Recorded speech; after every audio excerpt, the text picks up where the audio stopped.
that.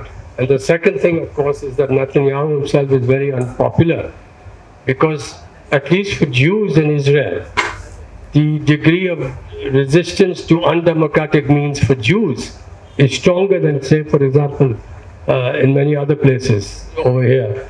And there is a great resentment against what this far-right government are doing with regard to undermining the independence of the Israeli judiciary with regard to Jews.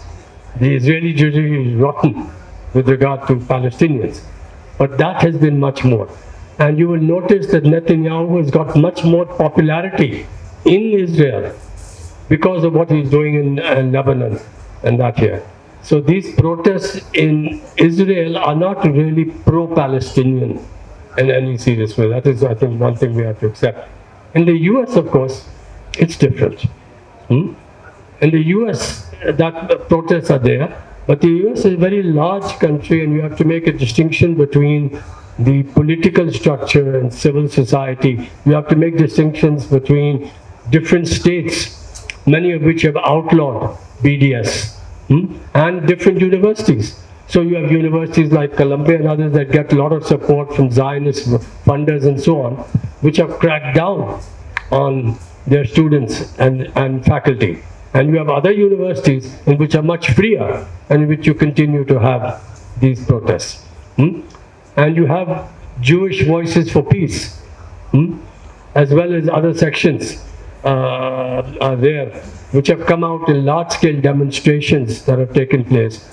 And the question you have to ask yourself, and this is also connected to the issue about here in India, is why is it that you have larger demonstrations, mass demonstrations, support of Palestine in Western Europe, in London and US, and in US and elsewhere, than you have in India?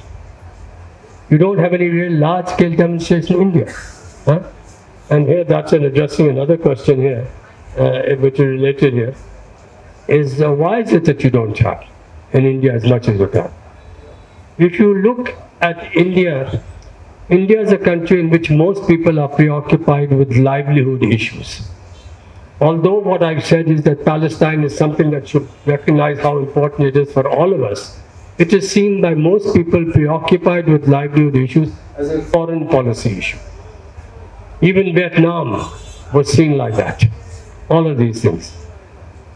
In this respect, mass movements on foreign policy issues take place in advanced countries. Mass movements which are independent of their governments take place when there is a sizable middle class in which there is a significant progressive sections of a liberal, leftist type. And you have institutions that also play a progressive role in civil society. On foreign policy issues in India, you have mass demonstrations if they are led by the left.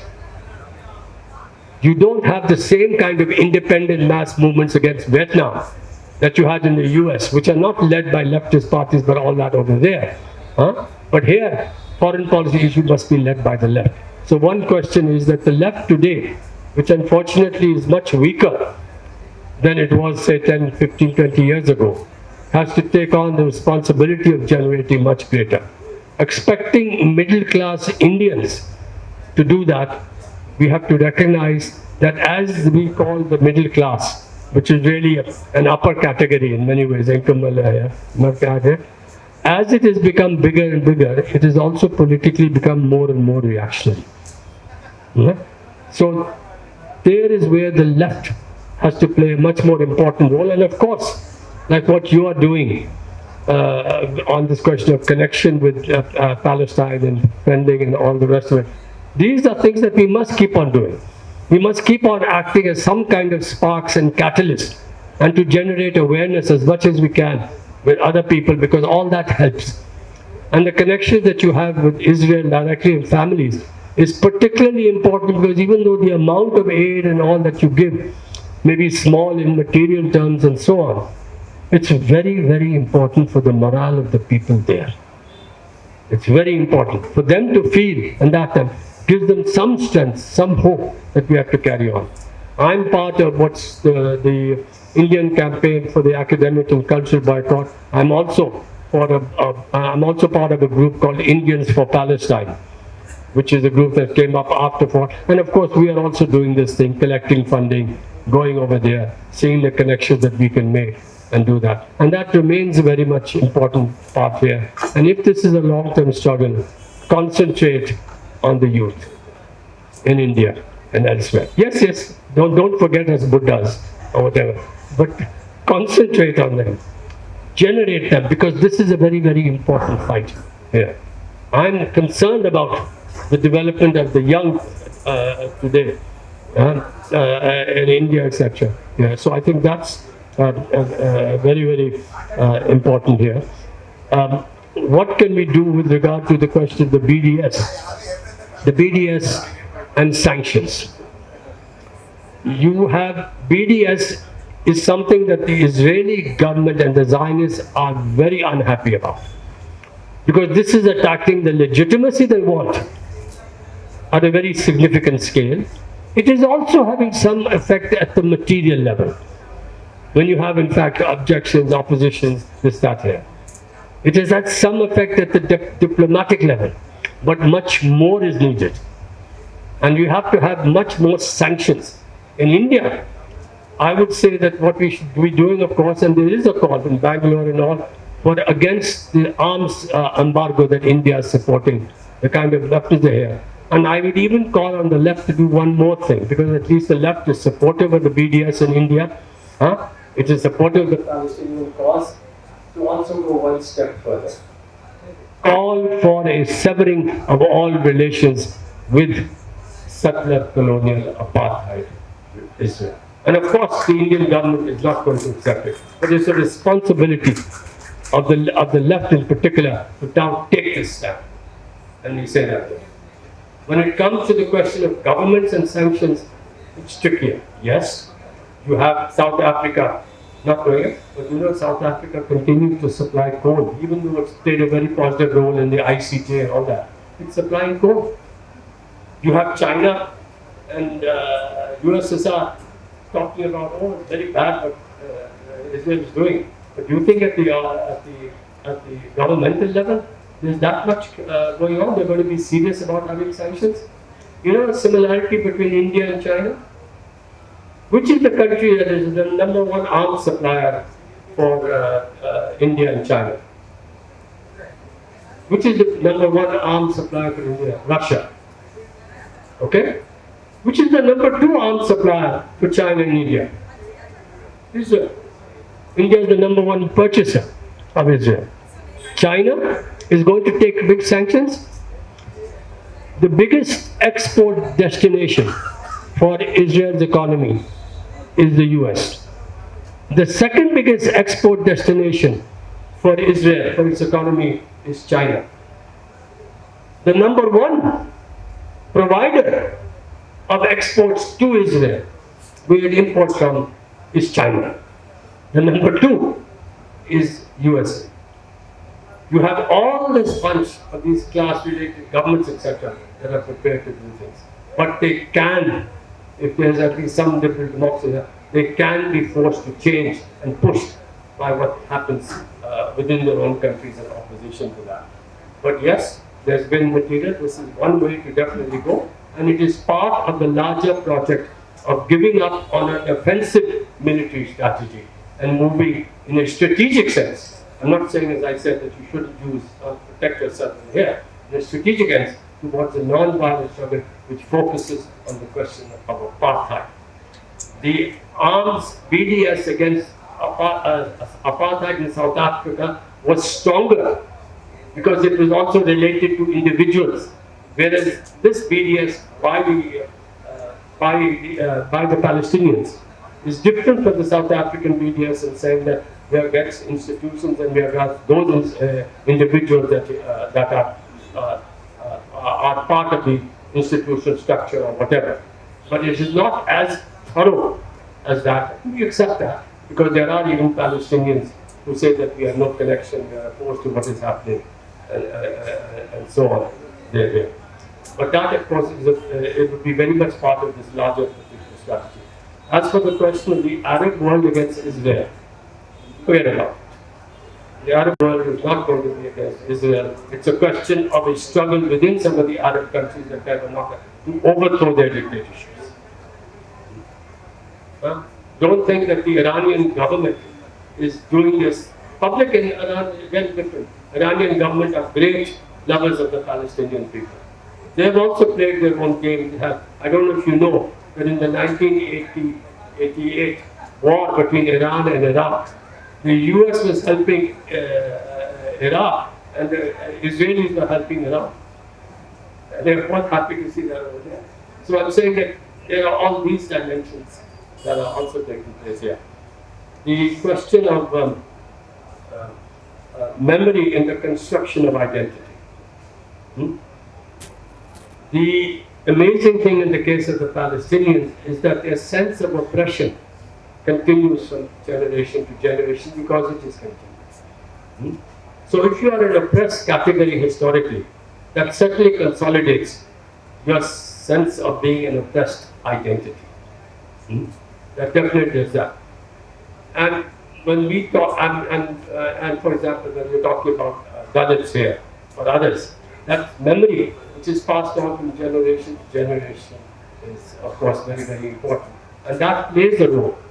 There's another important aspect, especially today for the Palestinians, with regard to the question of memory and that they have to visit some of the political struggles and arguments of prior Palestinian struggles, which were more secular in character, in many ways, religious and here, to see what they can learn from that.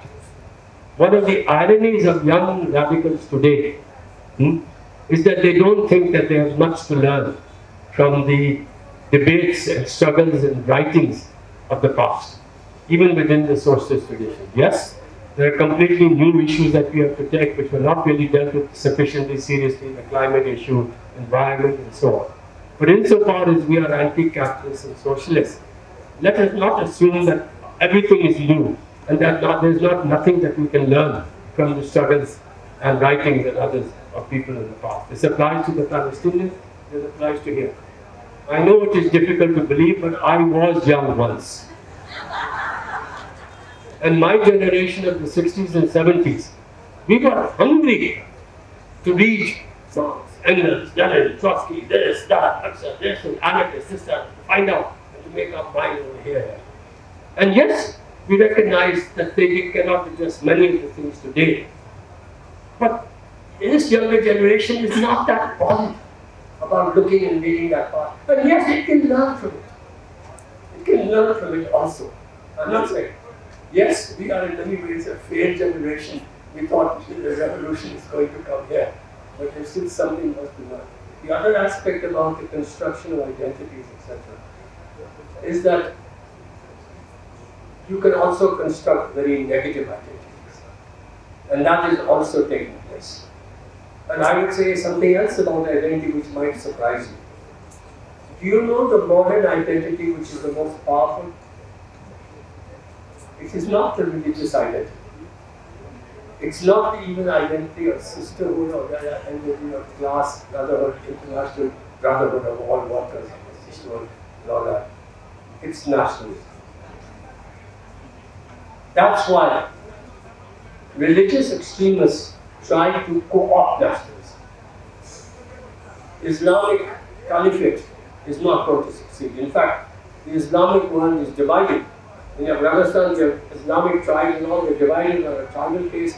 Whether you're talking about Sunnis or Shia, not just the Sunni Shia divide, but even among Sunnis, there are divisions and they're related to nationalism. And one has to try to understand why nationalism seems to have a power that in fact other identities do not have. For example, take Hindutva. If the Hindutva lot were to say to Nepal or to say to the Tamils of Sri Lanka, listen, you are Hindus like us, join us in forming a big Akhand Bharat. Forget your Nepaliness or your Tamil chapters. You know what the Nepalis will say? I'm a Hindu, I'm very proud of it, but you, very big brother in India, don't tell me that we must give up our Nepalis. Why? Do you think my point here is that nationalism has an identity, a sense of belonging that is created, which is the most important political imagination. Religion is an imagined community, like Ben Anderson said. But the nation is an imagined political community. The change from previous state forms to the form of the nation state is one in which the nation state is supposed to belong to the people. The second transition that is taking place is from the idea of subjects, praja, to being nagriks, citizens, and citizens equally. And that sense is a horizontal connection of empowerment and equality between different cities. Of course, in practice, we know there are differences. But that dimension of us being equally citizens, even a dictatorship like Pakistan doesn't say, I belong to the family that is controlling the state, I belong to the Pakistani people. This is given question of nationalism an important part. But at the same time, nationalism is an identity which is very, very important to move in a progressive direction and becomes a basis for moving. But we cannot solve our problems today on a purely national level. We have to increasingly try to do it at an international level. And that's why solidarity with the Palestinian question, insofar it promotes the idea that we are all universally human and that we can connect internationally, becomes very important, because we are not going to be able to successfully deal with the question of neoliberal capitalism, with the far-right rise of fascistic forces, with the climate question, and all these other questions, inequalities on a global scale, without moving in that direction. So yes, we have to fight on the national question, but we have to fight to move beyond that. And there are two ways in which you can think about nationalism. So I think this question of identity construction, good ways, bad ways. I haven't brought in the question of class, but class is an identity which is different from other identities in many ways. But I won't go into that. You'll have to invite me to talk about that some other days. So I'm sure you won't invite me, so leave that aside. But I will just end by saying something about nationalism. There are two ways that we can address the question of nation and nationalism. We can either see nationalism as an inheritance from the past. If we see it as an inheritance from the past, there will always be dispute about what is the proper inheritance and who are the proper inheritors. So in India, Hinduism is the most important inheritance, and we Hindus are the most important inheritance. All you recognize, and this comes to the question of Harish, is that nationalism does not belong to the past. Although all nationalisms and all nationality figures and all try to do that, it belongs to the present and future. It will be what we make of it. And that means that we have to fight to construct a much more humane, secular, democratic, and socialist conception of nationalism here. And we have to construct that. And that is an area in which memory is not going to help.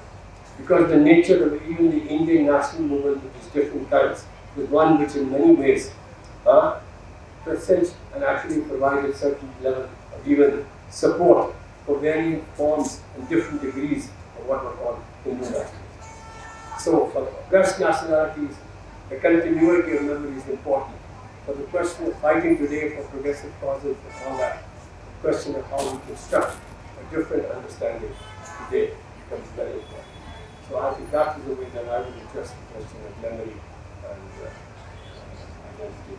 And apologies again, but we like to talk about something. This is seriously democratic.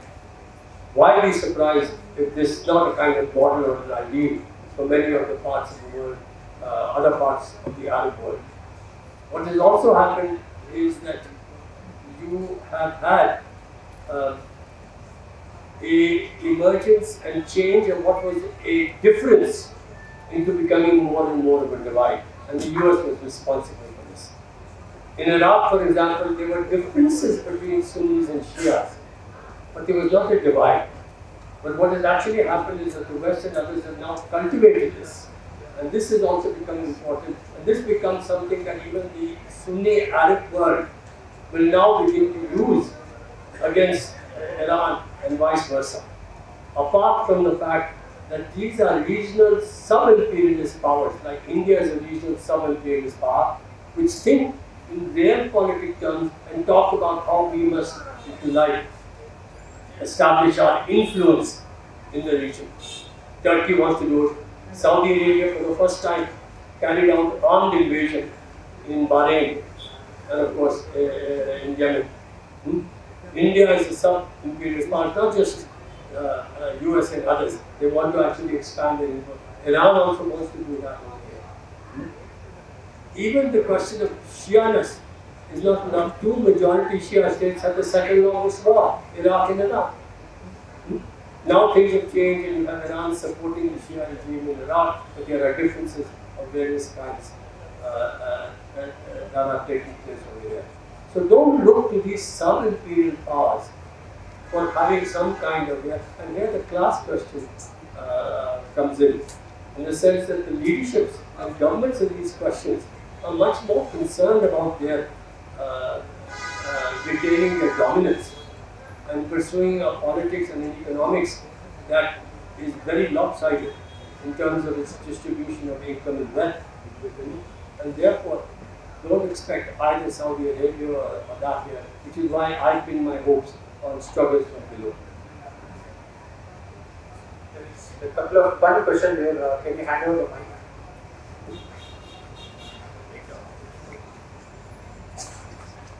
Program or perspective about Hamas. In fact, most people in Palestine are quite secular in so many ways. And this recognition among younger people in Palestine of certainly an object is something that is growing. So there is definitely a possibility here. In fact, if there are elections which are supposed to take place because of the China-Poker deal, but there's no timetable, there's no implementation mechanism, Abbas doesn't want it, you will find that Abbas and Fatah will suffer a great deal, which is why Abbas doesn't want to have these elections that are taking place there.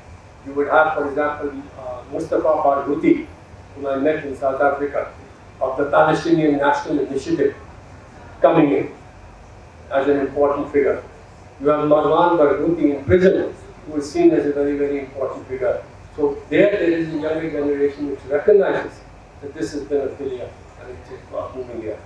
With regard to the question of Israel and suffering, actually, they are going to have a lot of problems. Economically, there are going to be very real problems over there. And it will take longer, but it's not as if they are going to escape the kind of difficulties that are taking place within themselves, economically and otherwise. This is the diversion from that. But that's something that one can say that yes, there will be discontent that is growing. There is the democracy that exists for the Jews within Israel being more and more squeezed and weakened, which is going to create greater resentment. And if there is success in, for example, as I said, some Arab country being overthrown, it changes the picture even with regard to the whole question of what can do about the Palestinian cause. And don't forget, of course, the Jewish diaspora and the younger people there with that connections and all, and what they feel. So these are all aspects, but I suspect that will take a longer time. One question I perhaps omitted was asked about the USSR and the left in India. I've given a partial answer about what I think the left and all should do. Why did the USSR, if you like, take the position it did? This is related to what happened in 1939 in Palestine under the British. 1936-39, that was the conflict that I mentioned. The 1939, when World War II was coming, the British mandate said, oh, no more immigration, restrictions on immigration, and we must get the support of the Arab countries like Iraq, Egypt, Saudi Arabia, and here, and therefore they said, okay, no to any partition plan of 1937, because they had talked about a partition there, in which there would not be an independent Palestine, but Palestine is part of Jordan. So they did that. And this spurred anger among the Israeli Zionists, a section of which began armed struggle against the British. You may have heard about the assassination in King David Hotel, or Bernard, yeah. That took place. The Soviet Union was impressed by the labor Zionist leadership in many cases, and that section within the Zionist leadership, and thought, that is something. They were impressed by this fight against the British, and they were also, Stalin had his own geopolitical considerations. We should go along with Israel because that will weaken the British, which is a major imperial power, and all, and we should promote this development that takes place and all that. So they also moved in that direction. The question of the Indian left, as compared to all others, it has obviously had a much more honorable role. But there are things that they have done which I would personally not be happy about.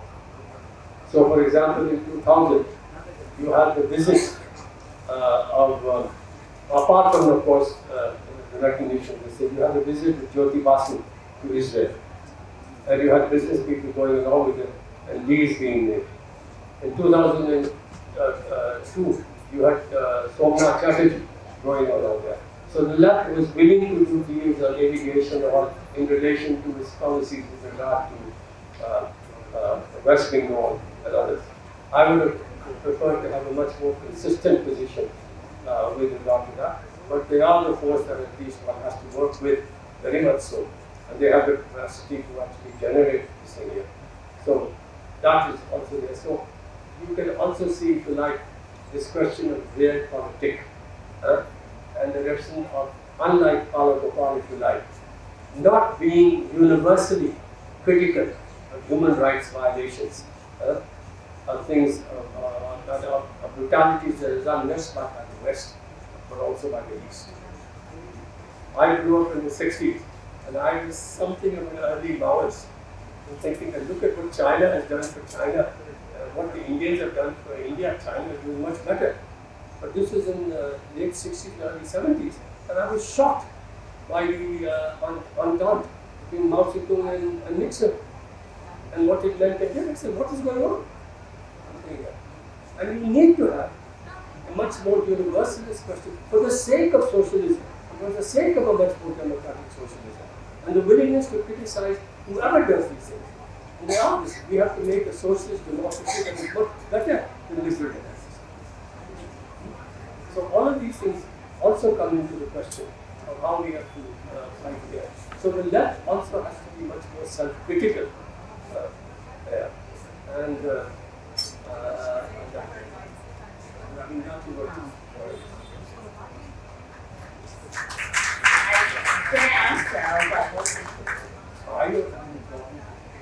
Do you think, this is my view, there are 700,000 illegal settlers in the occupied territories of Egypt? There would be a civil war in Israel if US told Israel that you must get out and have a genuine two-state solution. It won't happen. And in fact, look at all the governments who talk about two states but have just kept quiet and done nothing, even as it has been made more and more useless of the idea of that state. That's why the question of a new kind of strategy for rights and equality against apartheid and to lead open pressure. The difference is that more and more Palestinians in the occupied are saying, let's move towards a one-state secular democratic, but more Jews are totally against that. That's what we have to change over there. But yes, these are important, diplomatic and all, but the larger question is what happens materially on the ground over there. And can I end with one joke about Indians? Can I end with one joke? You see, there was a big international meeting on economics. You know, India became neoliberal. Economics changed its economic policy in the 90s. There was a big international meeting in Seattle, USA, in which all the international delegates were to come and speak about their economy and all that. And all the delegates were given 15 minutes to speak. So the UK delegates spoke for 15 minutes about the economy, the American delegate, the German, the Japanese, all that. The Indian delegates spoke for 55 minutes. 1 hour 37 minutes he spoke about the Indian economy and how great things are. Then there was a flight of all the international delegates from Seattle to New York, which got hijacked by terrorists. So the terrorists said to all of the people who were sitting there, listen, we will give you one wish and then we are going to shoot you. So the Japanese delegate said, please give me my sake. Huh? The German delegate said, you please show me the video of Germany winning the football World Cup. Huh? The British delegate said, you please give me roast beef and Yorkshire pudding. Huh? The Indian delegate said, I would like to make one more speech about India's economic policy. So then the American delegate spoke. He said, listen, you please give me my wish, you please shoot me before he starts. Yeah. Thank you so much, sir, for throwing some light on the Palestine issues and patiently answering all the questions. We'll go for lunch. Lunch is on the third floor.